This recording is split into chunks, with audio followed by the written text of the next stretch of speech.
This is a special presentation of Manny Pacquiao's Blow by Blow. Any other use of materials, photos, and accounts without MP Promotions' consent is strictly prohibited. Previously on Manny Pacquiao presents Blow by Blow.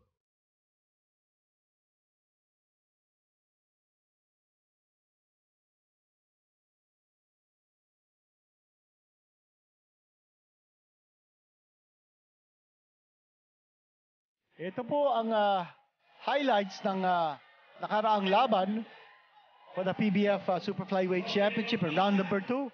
That was a big shot scored by Paclar.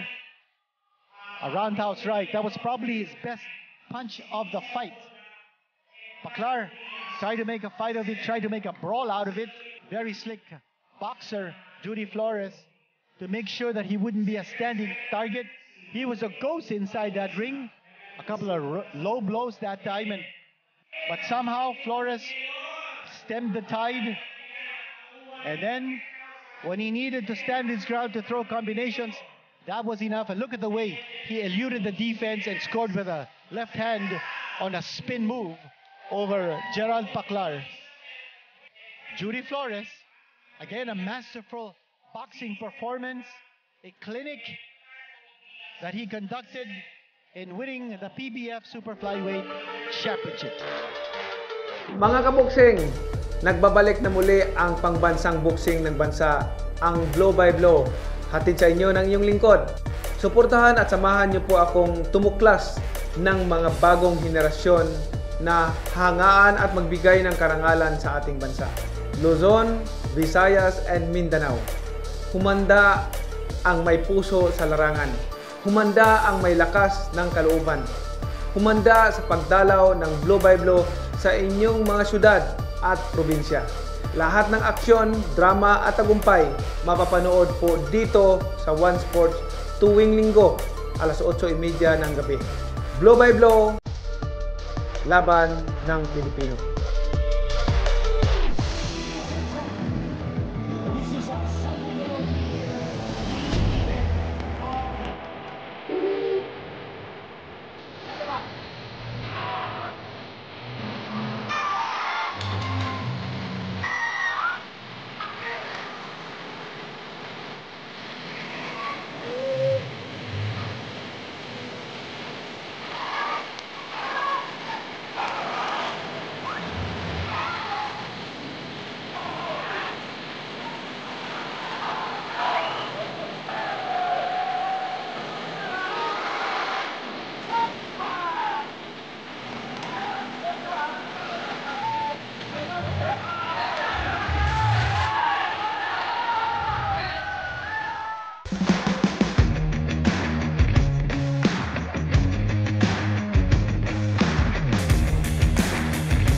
Mabuhay Pilipinas, and welcome to another edition ng inyong paboritong boxing show.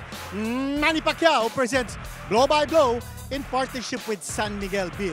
Ito po ang inyong lingkod, Kinito Henson, at nanggaling na po tayo ang Blow by Blow sa Jensan, sa Imus, sa Mandaluyong, at ngayon, narito po tayo sa Barangay Batasan Hills, Quezon City.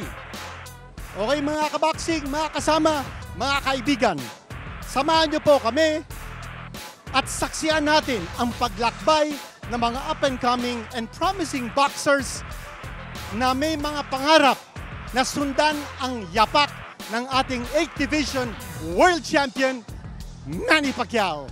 Okay, now, unang-una, dapat to remind you to follow us in our social media platforms. At makikita po natin on your screens, we are on Facebook, on Twitter, and we're also on YouTube. Sundan po ang hashtag BlowByBlowMP. Yan po. Subscribe and follow us sa ating social media platforms. Ngayon po, and let's go over some of the basic rules that will apply in the coverage of our fights. Ito po sila.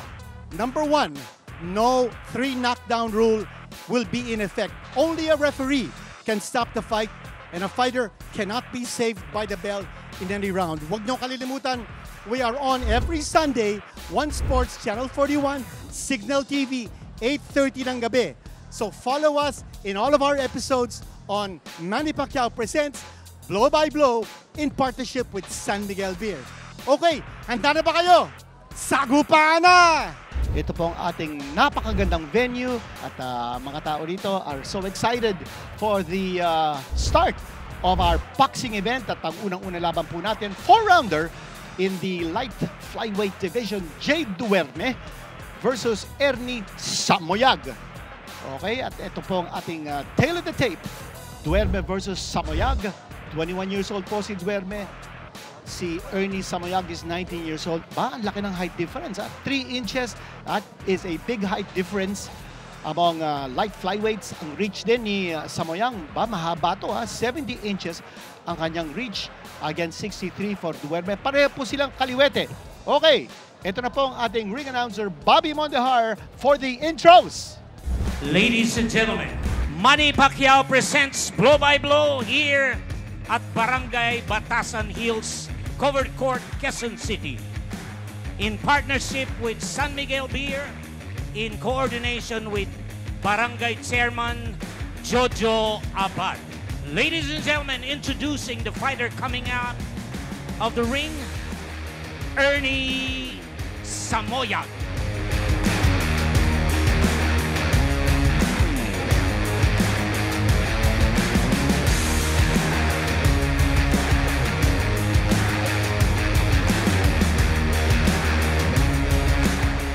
Ladies and gentlemen, introducing the fighter coming up out of the ring, Jay Duerme.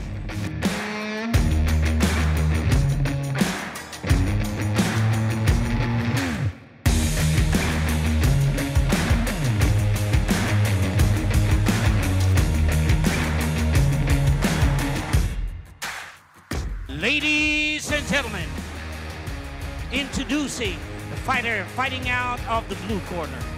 He weighed in at 107.7 pounds. He has a record of 1 win, no loss. 1 win coming by way of knockout.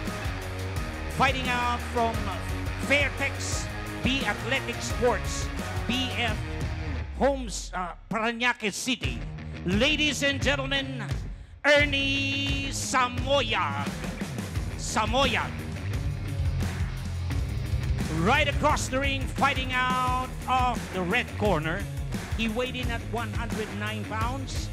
He's on his pro debut. Fighting out of Onyok Fit Lab Gym, Malabon City. Ladies and gentlemen, Jay Duerme. Duerme.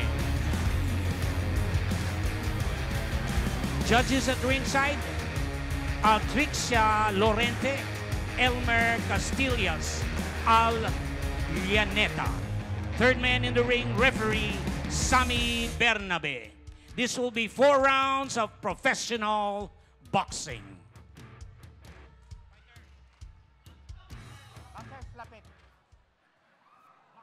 Boxer, lapit dito. Okay, boxer ha. Makinig muna. Yung low blow bawal ha. Yung suntok sa batok bawal din yun. Yung gamit ng siko bawal. At bumagsak sa yung dalawa. Takbo agad. Neutral corner, okay? Okay, good luck. Taslam.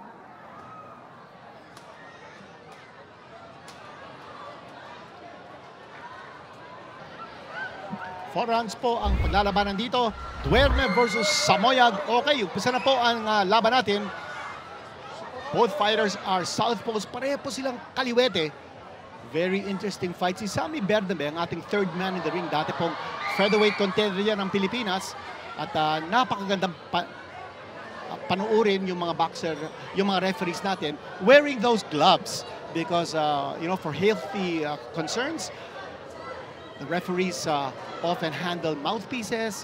Also, if a boxer gets cut, minsan nahahawakan ng mga referees. So it's important that the referees wear those gloves for safety and health reasons. Okay. Matangkad po si Samoyag. Siya po ay meron ng isang laban sa kanyang professional career. 1 win, no loss. Nakakuha siya ng knockout. That was last March when he stopped Jake Rosal in Bayambang, Pangasinan. Si Samoyag po in that fight went down in round number 1 Pero binalikan niya si Rosal and he won by a TKO in round number 2. So si Samoyag, very resilient fighter. Bumagsak siya in the first round of his first fight. Bumangon siya and he stopped his opponent in the next round. Mahaba to si Samoyag. And of course, referee Sammy Berdeme telling both fighters, we want some action. Huwag kayong titingin-tinginan lang.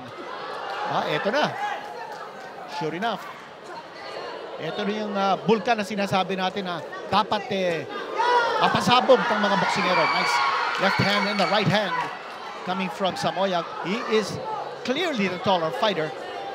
Big height advantage and the reach advantage. 7 inches ang reach advantage ni Samoyag. Samoyag needs to keep pumping that right hand. Siya po ang kaliwete. Ganun din si Duerme. Pero si Samoyag seems to be the more aggressive of the two. He's coming in, up. The gloves touch the canvas. So referees did not rule a knockdown. Every time part of your body outside of your feet touch the canvas, it's either a slip or a knockdown, and the referee must come in and touch the gloves of the fighter. Samoyag sizing up his opponent. Si Duerme magalaw, going side to side, but that's not gonna cut it. A shorter fighter and a fighter with a shorter reach has to apply pressure. At si Duerme looking at his corner, hoping for some instruction. So far, it's been all Samoyag sa round na to.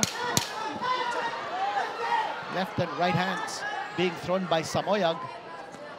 Ito, kumakapit na si Duerme. Nakatikim ito ng lakas ni Samoyag. And that's the end of round number 1. Duerme in his professional debut against Samoyag. Samoyag doing a good job in the first round, being very aggressive. Ito po ang ating punch of the round brought to you by San Miguel Beer. Tumama doon yung kanan galing kay Duerme. Nasitak doon si Samoyag. And then Samoyag there. Oops. That right hand again from Duerme from another angle. And although the punch of the round featured Duerme, and some more action here from the first round, walang masyadong connection doon. Both fighters very clearly are novices. But ito nga, no, this showcase na binibigay sa kanila ng blow by blow is a way for them to show kung anong kaya nila, no? How they want to be able to progress in their professional boxing career. Si Duerme, 21 years old. Unang-unang laban niya as a professional. Samoyag naman is 19 years old. Okay, ito round number 2. Continuing to stalk his opponent, si Samoyag, using that right hand, that long reach. Patras-atras, pa side to side. Si Duerme, overhand left, thrown by Samoyag. Duerme looks like he's having difficulty finding his range kasi ang haba ng kanyang kalaban. At that time, he was countering. May hook shot dun si Samoyag and bawal yun, bawal yun. Dapat napagsabihan ng ating referee. Here we go again. Samoyag on the attack. Duerme forced to hold on. Too much firepower. Stop. Pero walang masyadong mga connection dito. And getting a warning there from referee Bernabé for continuous holding si Duerme. Both fighters throwing right jabs at each other. Duerme circling Samoyag, trying to look for an angle. And he's looking to counter, no doubt about it. Pinapapasok niya si Samoyag, and once Samoyag is within reach, dun siya ka-counter. He's not initiating. And hirap dito si Duerme because of the reach advantage. At sabi ni referee Bernabé, protect yourself at all times. Huwag kang tumalikod. And Duerme, as soon as there's a chance for Samoyag to come close in, eto, humahawak na naman. He's got to get another warning. Babawasan kita ng puntos, ha? Pag yakap ka pa. Yan ang warning. Narinig natin si referee Bernabé, babawasan din siya ng puntos with continuous holding.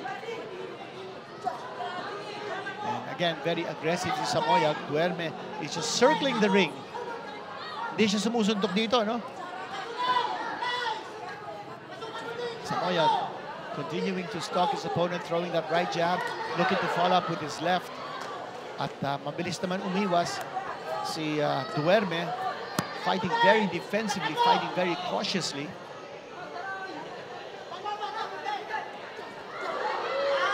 Hold it. Right hand, Limb break. left Limb hand, break. thrown Oh, and back. scored by Harap agad. Samoyag.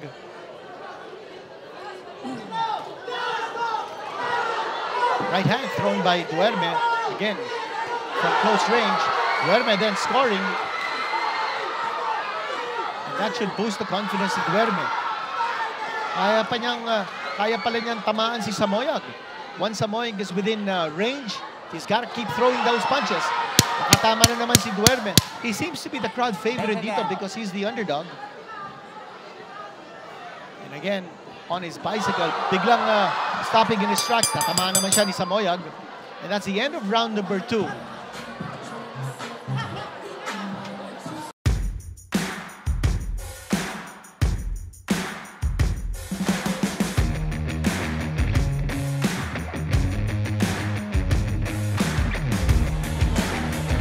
Very unpredictable ito si Duerme.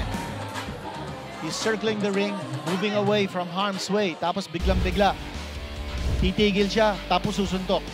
Ito makita natin. Ito yung kaliwa, galing kay Duerme. A counter left hand. Inintay niya muna, magbintis si Samoyag. Tapos yun, sa polo. Yung kaliwa, galing kay Duerme.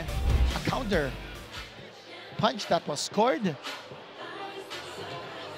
And Duerme, although he's been riding his bike for 2 rounds, he's been able to score some good shots. Okay, round number 3 coming up. It's been interesting. Yun lang. Wala pang time. Okay. Yan na, round number 3. Tandaan po natin, we are scheduled for 4. We are in the light flyweight division with a weight limit of 108 pounds.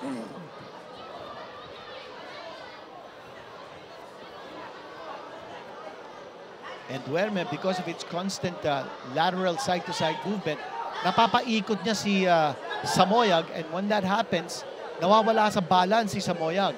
That gives an opportunity for Duerme to strike from close range just when napapaikot niya si Samoyag. So it's all about creating the angles, and Duerme using that side-to-side movement precisely to find the opening. Samoyag. Kanina he showed a lot of aggressiveness. Nice right hand coming from Samoyag. And Samoyag now throwing punches again. Napahawak doon si Duerme. Again. Harap. Harap. Harap.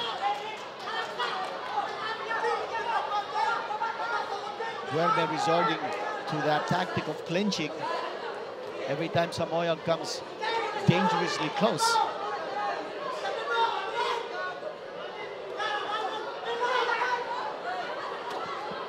Samoyag that time, leading off with the left hand. Okay. Again, more holding coming from Duerme. Overhand left. Hop. And that's a slip. Walang knockdown yun.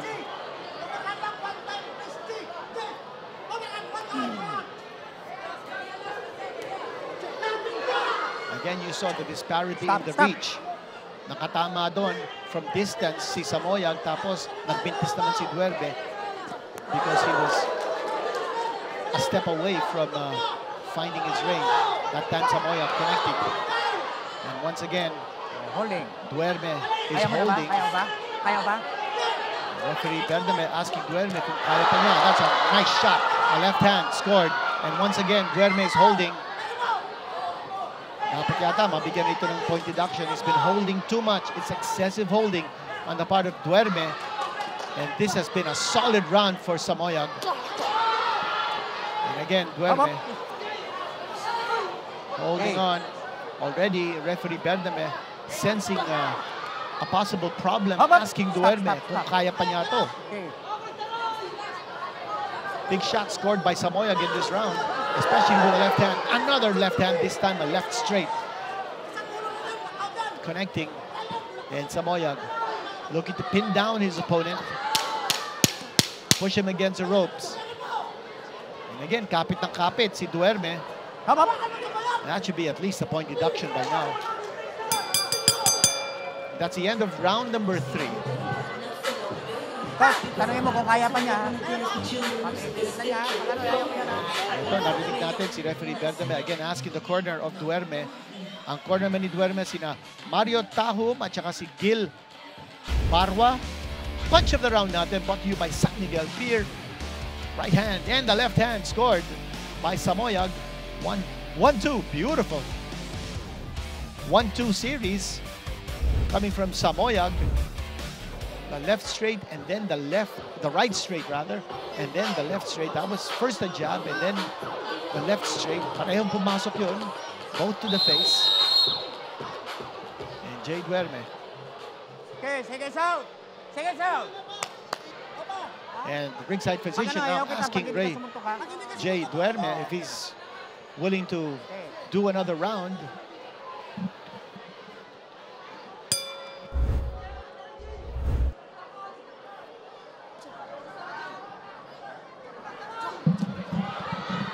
Here we go. The last round. Samoyag looking to finish off Jay Duerme.